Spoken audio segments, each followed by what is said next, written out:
cette vidéo, je vais vous présenter le stretch test. Donc, on va se servir de la jambe contralatérale pour vous expliquer. Voilà.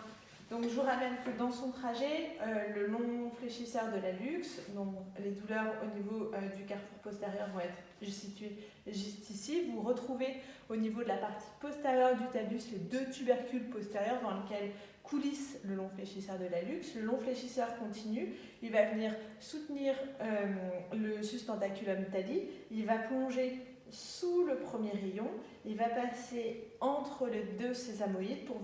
Donc, le long fléchisseur de l'hallux peut perdre son coulissement à la fois au niveau des tubercules postérieurs du talus et également en fait au niveau des sésamoïdes. Donc, le stretch test, vous allez venir emmener donc, dans la position physiologique relâchée du patient, vous allez emmener le long l'orteil en flexion dorsale.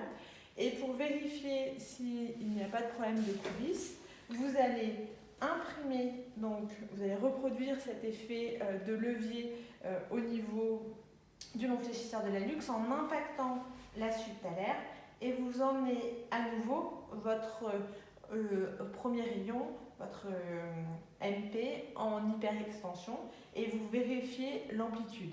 Donc une amplitude physiologique, c'est au-delà de 45 degrés. On voit que ce patient est asymptomatique et que l'on retrouve la même mobilité en position physiologique de relâchement et également en position de flexion dorsale de cheville avec impaction de la subtalaire et mobilisation du premier rayon en hyperextension.